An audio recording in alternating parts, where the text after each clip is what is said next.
আসসালামু আলাইকুম। এই ভিডিওতে আমি আপনাদেরকে দেখাবো প্রোডাক্টের বান্ডেলটা কিভাবে কাজ করে। এর জন্য আমি প্রোডাক্ট মেনুতে গেলাম। এখান থেকে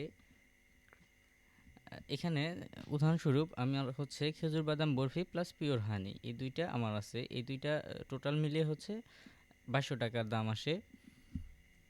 কিন্তু আমি এটাকে কি করতে চাই, এটা বান্ডেল আকারে সেল করতে চাই 2000 টাকায়।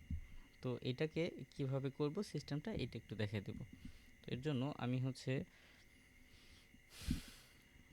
এই ক্রিয়েট নিউতে যাব। এখান থেকে আমি একটা ইমেজ সিলেক্ট করে দিব, যে কোনো একটা ইমেজ সিলেক্ট করে দিলে হবে। দিয়ে আমি এখানে প্রোডাক্ট টাইপটা দিয়ে দিব বান্ডেল। বান্ডেলের প্রাইসটা হবে 2000। তো এখানে বান্ডেলের আইটেম কি কি যাবে, এই বান্ডেলের সাথে কি কি আইটেম যাবে সেটা এখান থেকে দিতে হবে। যেমন এই বান্ডেলের সাথে যাবে খেজুর বাদাম বরফি এবং হচ্ছে পিওর হানি। তো আমি এই প্রোডাক্টের টাইটেলটা দিলাম খেজুর বাদাম বরফি প্লাস হানি।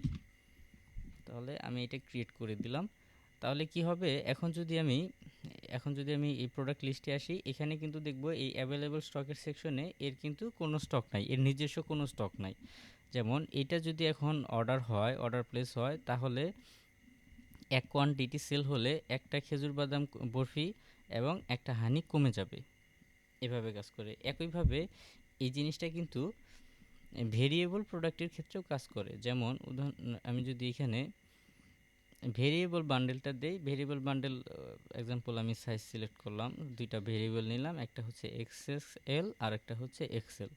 তো এই এক্সএক্সএল এর সাথে কোন কোন আইটেম যাবে, যেমন হচ্ছে এই আইটেম গেল এবং হচ্ছে হানি গেল। এই ভেরিয়েবল বান্ডেলটা মূলত যারা হচ্ছে পোশাক নিয়ে কাজ করে তাদের ক্ষেত্রে ম্যাক্সিমাম বেশিরভাগ এটা কাজে আসে আর কি।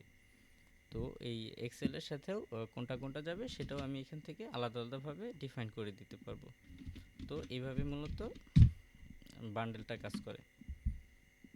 তো ধন্যবাদ।